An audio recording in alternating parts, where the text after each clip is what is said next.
уважаемые телезрители! Сегодня у нас на связи по видеоскайпу Виктор Храпунов, экс-аким Алма-Аты, экс-министр энергетики и нынешний политический иммигрант в Швейцарии. Добрый день, Виктор Вячеславович.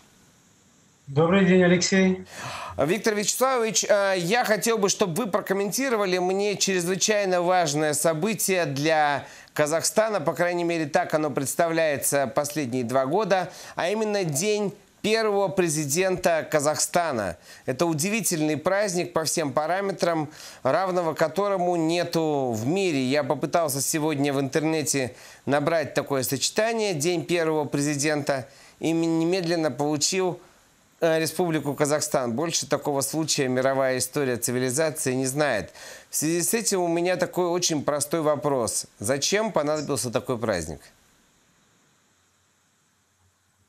Алексей, День первого президента – это праздник, который необходим самому Назарбаеву. Для того, чтобы можно было как можно плодотворнее закрепить все его достижения проведения антинародной политики в Казахстане. С начала его деятельности до сегодняшнего дня. Пусть я немножко утрирую, говоря о том, что есть на самом деле, но если посмотреть всю деятельность Нурсултана Назарбаева с первого дня назначения его на должность президента Казахской ССР еще 24 апреля 1991 года, затем 1 декабря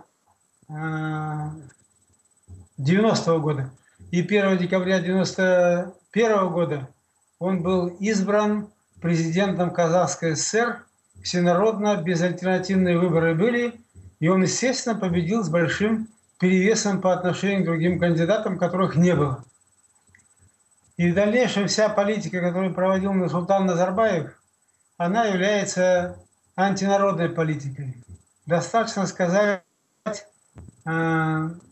элементы приватизации всей госсобственности Республики Казахстан, когда Нурсултан Назарбаев обещал, что будет социальная справедливость при проведении приватизации государственной собственности путем внедрения приватизационно-инвестиционных купонов, так называемых ПИКов, благодаря которым каждый гражданин, в зависимости от стажа работы, его вклада, стажа работы и должности, должен получить долю общей государственной собственности во всех промышленных предприятиях, в сельском хозяйстве, кто где трудился на данный момент времени в Казахстане.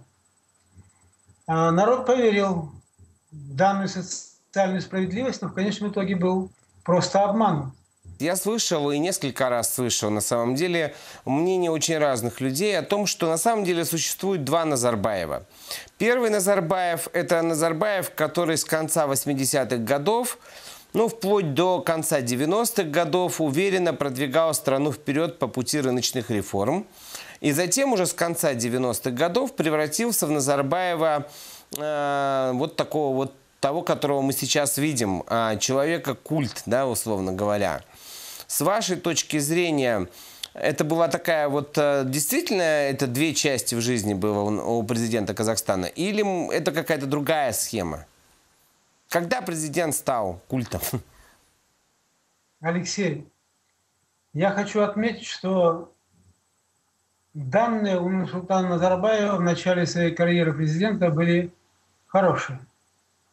И если бы все силы были направлены на действительно продвижение рыночных реформ в Казахстане и создание конкурентности в производстве промышленной продукции, оказании услуг и так далее, то не было бы цены президенту Назарбаеву. Но начиная уже с 1992 года Нурсултан Назарбаев входит в конфликт с парламентом, который в тот момент действовал в Казахстане. Непокорный парламент не давал покоя Нурсултану Назарбаеву. Депутаты отвергли многих министров, которых предлагал лично Назарбаев, отвергли вице-премьеров, которых предлагал Нурсултан Назарбаев, не утвердили их на заседании Верховного Совета, а в то время на заседании парламента утверждались эти должности, то есть парламент обладал реальной властью. И тут Нурсултан Назарбаев придумал очень интересный ход — распуск парламента, якобы не отвечающие требованиям и условиям перевода экономики на работу в рыночных условиях. На самом деле Нурсултан Назарбаев уже в тот момент, если бы я об этом знал в тот момент, я никогда бы не пошел в эту депутатскую группу и не ратовал бы за распуск парламента 12-го созыва, которому оставалось работать еще почти 2 года до новых выборов парламента.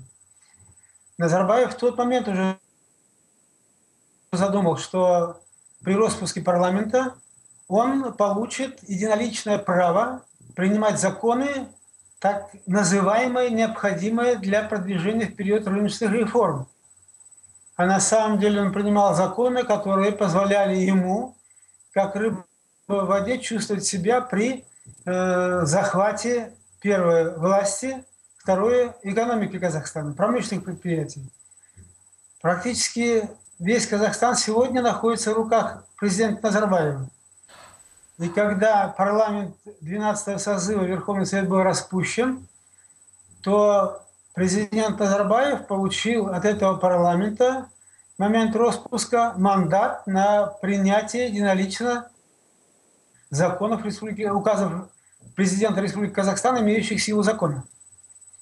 Мало того, когда был избран Верховный Совет 13-го созыва, вы помните, который был через некоторое время распущен вновь Назарбаевым, поскольку уже парламент, действующий на постоянной основе, депутаты избирались и работали постоянно в парламенте, они оказались еще менее сгоряченными, чем парламент 12-го созыва.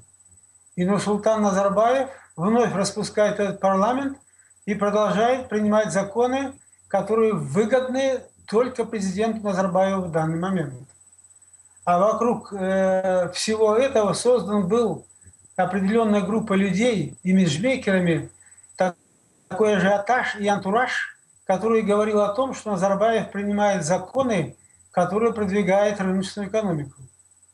На самом же деле принимались законы, которые позволяли Назарбаеву лично, его членам семьи и близлежащим захватывать промышленные предприятия и все богатства Казахстана. Поэтому с самого первого момента Нурсултан Назарбаев, да, он продвигал какие-то рыночные реформы, но все это направлялось в копилку Нурсултана Назарбаева и членов его семьи. То есть не было ярко выраженного Назарбаева рыночника и Назарбаева того, который сегодня владеет культом личности, узаконенный культ личности, кстати, законом принят, именно неприкосновенность президента Назарбаева. Поэтому все это звенья одной цепи, просто шаг пришел, за шагом Назарбаев двигался к этому. И вот я смотрю на картинку 90-х годов или 80-х, тем более, и вижу довольно демократичного по поведению человека. И вижу сейчас такой бюст ходячий. Вот все-таки когда произошла эта трансформация и почему? Алексей, ну если вот вы меня сейчас подталкиваете прям вернуться вновь в те события 90-х годов, когда Нурсултан Назарбаев, выступая перед народом, перед парламентом, говорил о том, что вот тот строй, коммунистический режим, был очень неблагоприятный режим для народа, для продвижения вперед Казахстана и в целом Советского Союза, что вот тот консерватизм и засидевшиеся руководители, которые уже не способны были генерировать какие-то новые мысли, они выступали тормозом развития великой державы, и Казахстана, в частности, в составе Советского Союза. И Нурсултан Назарбаев подверг резкой критике деятельность Кунаева Динмухамеда Ахмедовича. И на фоне вот именно таких демократических выступлений он и заработал себе имидж демократа. А на самом деле это был лжедемократ, который, прикрывшись этими демократическими лозунгами, проводил свою разработанную политику, которая давала ему возможность прийти к такому состоянию, в котором он сегодня находится. Поэтому и на фотографиях того периода Назарбаев общается с депутатами, с руководством, с простыми людьми, и лицо у него открытое. И он как бы приглашает всех поддержать демократа Назарбаева в кавычках. И он обещает им в дальнейшем безбедное сосуществование. И все у Казахстана будет прекрасно. Чем он снискал, конечно, согласие народа Казахстана и поддержку в тот момент времени. И этим непременно воспользовался. В этом его есть хитрость, ловкость, и я бы сказал, какой-то даже слово подобрать-то сложно. То есть он воспользовался всем этим и добился того, чего хотел добиться. Поэтому, Алексей, это все было показное. Мы прекрасно видели, что делалось в Казахстане в тот момент времени. Ну а для простого обывателя и иностранных, так сказать, наблюдателей и теми, кто следил за Казахстаном, это преподносилось как движение вперед и продвижение рыночных реформ в Казахстане и демократических преобразований в обществе. Но мы видим, что ничего этого не произошло. Это были просто декларации. А вот в то же время, ну вот как, например, Назарбаев относился к президенту Туркменистана того времени? Ведь культ личности его был с самого начала уже определен. Туркменбаши, я имею в виду. Алексей, это очень интересный вопрос. Мне посчастливилось быть в составе делегации, которая выезжала с официальным визитом в Туркмению. И мы видели, как во всех административных зданиях бюсты Туркменбаши были просто выставлены на всех видных местах. И Нурсултан Назарбаев лично в глаза говорил Ниязову о том, что ведь это же не скромно вот так выставлять свои бюсты. Я тогда посчитал, что он действительно, так сказать, реально говорит о том, что это является нескромностью. А сейчас я понимаю, через прожитые годы и те события, которые произошли в Казахстане, Назарбаев завидовал Туркменбаши. Почему? Потому что Туркменбаши уже полностью увековечил себя в своих, так сказать, изваяниях в Туркмении, а Нурсултан Назарбаев боялся политизированного общества, политизированного парламента. Если бы в тот момент Нурсултан Назарбаев взял курс на культ личности Назарбаева, то, конечно же, он бы не состоялся как таковым, каким он является сегодня, и были бы масса неприятностей со стороны политизированного народа Казахстана, политических партий и парламента Казахстана. Поэтому он просто выжидал момента и все готовил для того, чтобы в дальнейшем прийти к логическому завершению установления культа личности Назарбаева. Ну, вы знаете, Виктор Вячеславович, вот мне кажется, он не совсем выжидал, потому что, следуя логике сейчас вашего ответа, скорее можно представить так, что он все уничтожил сначала, эту политическую оппозицию полностью, а затем уже впоследствии фактически стал создавать по-настоящему культ личности, то есть увековечивать себя в камне. Алексей, абсолютно правильно подметили, и я просто благодарю вас за тот, так сказать, способ, который вы сейчас озвучили, в тот момент, что он действительно уничтожил всю оппозицию, которая была, и сегодня может уверенно себя чувствовать, поскольку правительство ничего сказать против не может, парламент карманный на сегодняшний день, политические партии, которые сегодня есть в парламенте, это пальцы одной руки Нурсултана Назарбаева. То есть все подведено было к тому, что уже можно было объявить, и культ личности был объявлен. Вы правильно подметили. Еще у меня такой вопрос, Виктор Вячеславович. Вы же знаете очень хорошо лично Нурсултана Абишевича. Вот что-то личное внутри характера этого человека, может быть, детство или еще что-то, может быть, что-то он рассказывал о том, почему вот что-то внутри у него было в натуре, которое говорило о том, что он, в принципе, он склонен к такому вот возвеличиванию. Или это просто логика политического выживания такого вот в стране? Алексей, ну, по крайней мере, как Нурсултан Назарбаев рассказывал о своем очень трудном, бедном и нищенском, я бы сказал, детстве, то было понятно, что вот это детство, которое прожил Нурсултан Назарбаев, оно наложило свой отпечаток. Почему сегодня он не может остановиться? Достиг уже того, чего можно было достичь нормальному человеку, нужно остановиться и повернуть свою деятельность на улучшение положения дел народа Казахстана. А он не может остановиться, продолжает действовать в том же стиле и с той же скоростью, которую он набрал по личному обогащению. А сейчас добавилась еще одна проблема – сохранение этих несметных личных богатств, которые накопил Нурсултан Назарбаев, члены его семьи и ближайшие приспешники Нурсултана Назарбаева. Самое сложное – сохранить все эти богатства. Он прекрасно это понимает. Поэтому я думаю, что вот то трудное детство наложило свой отпечаток, и вот через всю жизнь Нурсултан Назарбаев это пронес. И до последних дней он старается жить вот именно в таком ключе, в таком ракурсе, и делает так, чтобы никто рядом ни в коем случае не обогатился, для того, чтобы можно было поднять, так сказать, силы, которые могли указать Назарбаеву, что в этот момент времени уже пора уходить.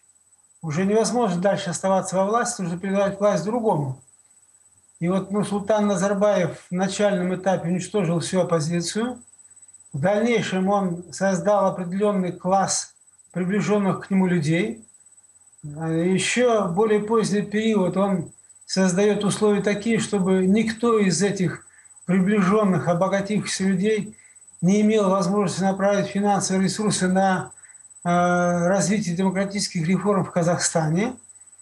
И вот сегодня, наконец-то, Нурсултан Назарбаев добился того, чего он хотел.